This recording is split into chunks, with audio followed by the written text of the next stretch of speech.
ọmọ ìfọwọ́ ìṣẹ̀lẹ̀.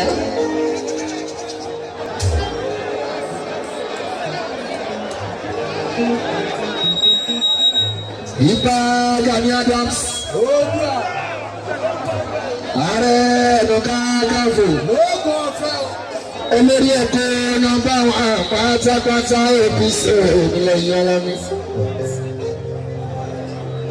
APC bàbá nílẹ̀ Kánò yìí wá. Bàbá ní APC ní Kaduna.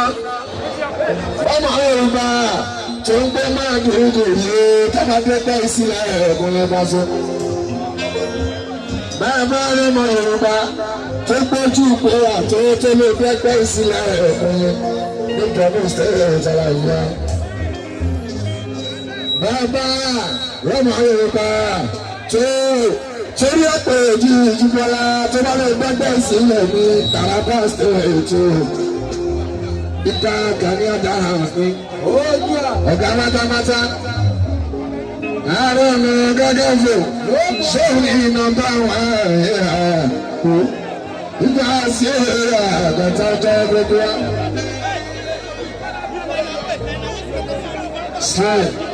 Ọ̀gá sọ̀nà ń yá jíbọ̀ nínú ọ̀sẹ̀.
Lives and properties. Ṣé o bá ti gbé lẹ́kọ̀ọ́ lé? Ṣé o bá ń gbé lẹ́kọ̀ọ́ state ara ìgbé ojú wa? Gbọ́ tó bá ń gbé lọ́yọ́ state ara wọn. Tó bá ń jẹ́ ìgbé state ara ìgbé pé ó ń jẹ́ kìtì state ara ìgbé ara. Ìdájọ́ ìṣẹ̀lẹ̀ sọ.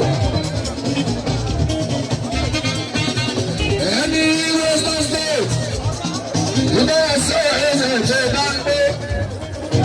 Wàtúwàpẹ́ APC káàkiri àgbẹ̀ ojú wa. Ìtawọ́ ṣe rẹ̀ ní ajú wa. Àti máa ń ṣe káàkiri lọ́sẹ̀. Ilé gọ́ọ̀sì tí a ti máa ń ṣe káàkiri ìṣèlú bíṣà náà gọ́ọ̀sì. Èyí tó yẹ sẹ́yìn ni. Aláti máa ń ṣe káàkiri ìṣèlú níta náà aláàbíà kábà jẹ ìmọ̀lẹ̀ wọlé bàbá aláàbí ìmọ̀lẹ̀ kàásù ẹ̀gbẹ́ fọ́nrẹ́ làbáìkà etí mọ́ra.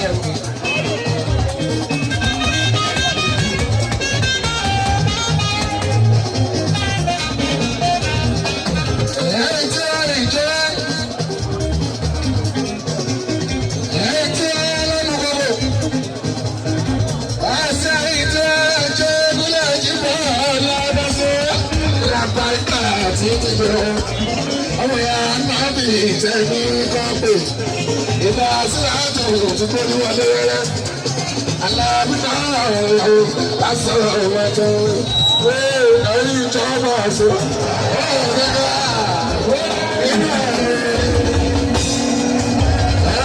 wọ́n tà wọ́n bí ká tuntun bàbá sùkà ṣàtà ọ̀tọ̀ látọ̀rí rẹ́kọ̀ ní ṣètò ìlérí àtìtì ọ̀rọ̀ tó sábàá àdọ̀tú fún mi àwọn máa ń sẹ́yìn jù ẹ̀ wọ́n bá lè lójú tí a ń tẹ̀lé àti ìrẹ́lẹ̀ ìgbèrè òkè ìjà ọ̀sọ́jọ́.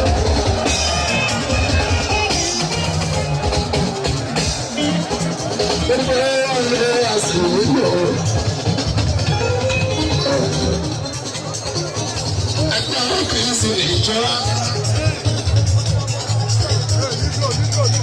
Àwọn ọ̀gbìn ìbọ̀sẹ̀ ẹni 22nd of November year 2022 ọjọ́ kẹ́ẹ̀tì ìlẹ́lẹ́gún oṣù kọkànlá ọdún 2022 àwọn ọ̀gbìn ìsìn ìjọba sí àyíwá àwọn akẹ́kọ̀ọ́ bá sọ̀rọ̀ àrùn ọ̀gá bẹ́ẹ̀ nílé ìfọ̀ ọ̀gá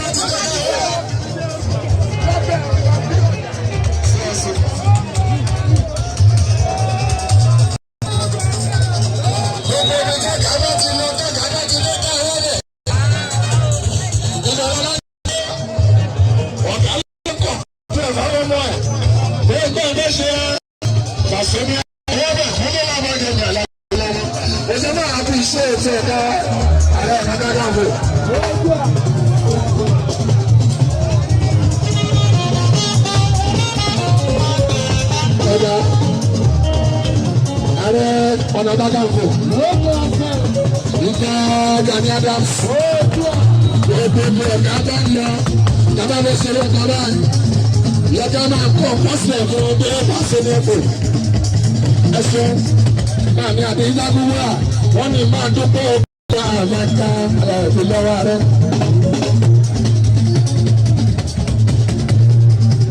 ọkọ̀ yòrò.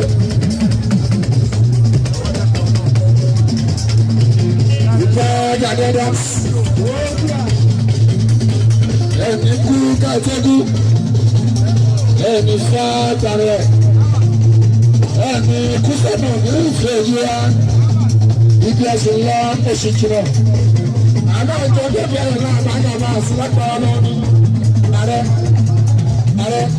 onímọ̀tà ìṣàrẹ̀ ọ̀nà ìdánilòpọ̀ ààrẹ onímọ̀tà ìṣàrẹ̀ ọ̀nà ìdánilòpọ̀.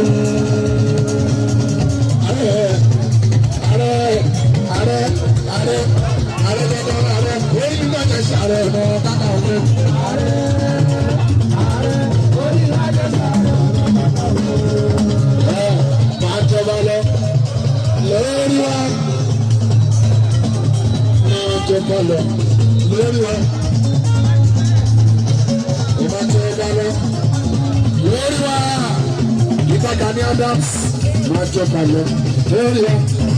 Ẹlẹ́gbẹ́ ta ilé ẹlẹ́yìn ọmọkùnrin kan ta ilé ṣẹ́gun ìjọba ìdùn wá ẹ̀yìn máa jọba lọ lórí wa ìgbà Gani. Máa jọba lọ lórí wa ìgbà Gani Adams.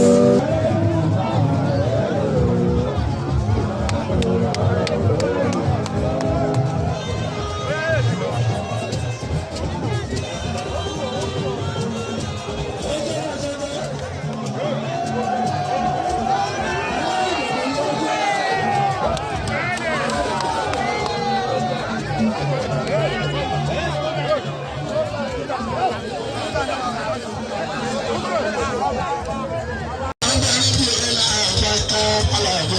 you.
tuntun tọ́jú ẹ̀fọ́ yóò jẹ́ àkórí gbogbo mi ọba mi tuntun ń ká ẹ̀fọ́ ẹ̀rọ ẹ̀sẹ̀ ọlọ́dọ́dọ́ Africa ẹ̀rọ alábíyájọ́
Dáadáa kó má ṣe é